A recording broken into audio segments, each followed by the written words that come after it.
What's up mga kabida? It's your boy, Joshua.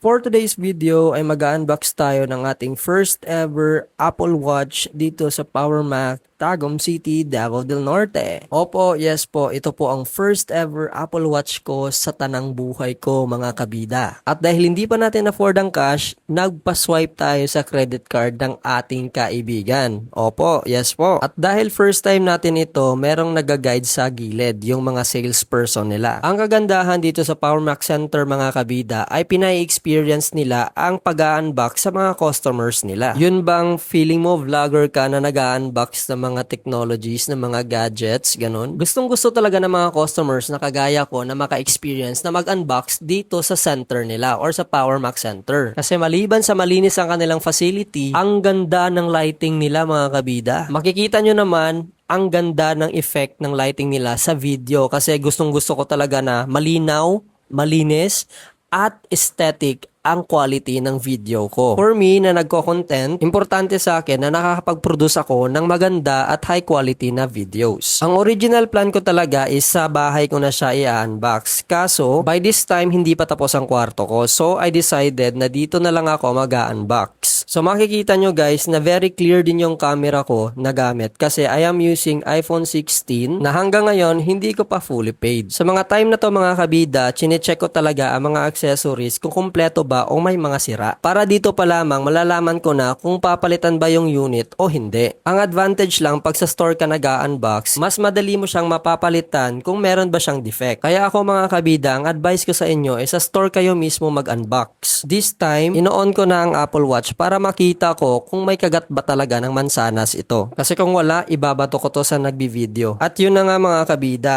meron ngang kagat ang mansanas. So, makakasiguro tayo na original at authentic ito. Ang kagandahan lang talaga sa Apple Watch among all the watches that I have, wow English, hindi ko lang mamomonitor yung oras, pati na rin yung mga physical activities ko ay kaya ko nang i-monitor gamit ito. At dahil first time ko magkaroon ng Apple Watch mga kabida, nangangapa pa ako kung paano ko ilalagay ang strap ng relo. Kaya tinulungan na ako ng salesperson nila para hindi ako magmukhang tanga. Kasi nga anong oras na at magsasarado na sila. Gabi na kasi mga kabida nang dumating kami dito sa store nila na para bang may-ari kami ng mall. Dahil hindi na ako makapaghintay, tinuloy na namin kahit gabi na. I think hanggang dito na lang mga kabida. Salamat sa panonood. Please like, share, and subscribe.